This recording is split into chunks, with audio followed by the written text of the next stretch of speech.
Once again, we have a very strong depiction of the Turnbull and the Liberal coalition government ignoring the plights or responsibilities bestowed upon them by the Australian populace.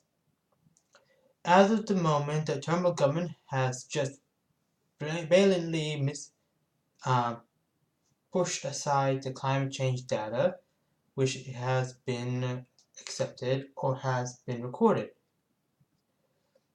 All governments for the past 21 years since 1997, when the Kyoto Protocol was signed, have pushed this data to the last possible week of the year. Generally speaking, the data is supposed to be from June to June, and you're supposed to release it at July the latest. However, all governments have just pushed aside, like I said.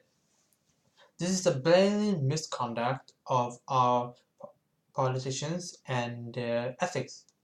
Because not only is every single piece of data about climate change in Australia out of date, which is a problem because climate change is very dangerous, but it also shows how much or how willingly the government is willing to go to ignore this scheme.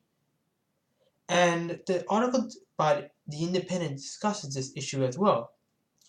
The Abbott government has abolished any form of carbon pricing or the carbon tax, and the Labour isn't that much better because they haven't charged or added any petrol or coal pricing in any form or way, which they should have. And this is quite a massive problem.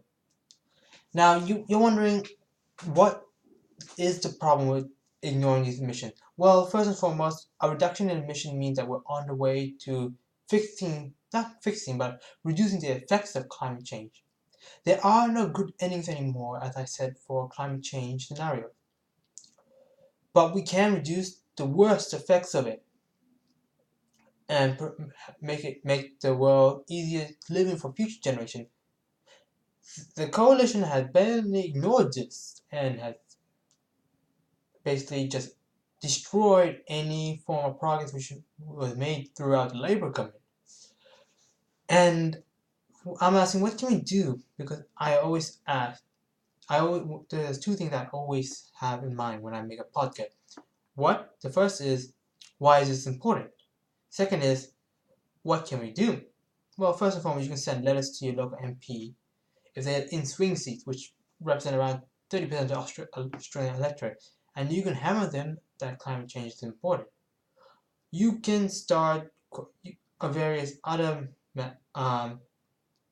Kickstarters, or you can join various programs which will improve or reduce the effect of emissions down the line. The article says that the emissions have increased by 0.7% in the past year, which is not good because we're supposed to be reducing it to 60% of what was in the 1990 level. And while Australians in general have reduced their emissions, they have not reduced it as much as they should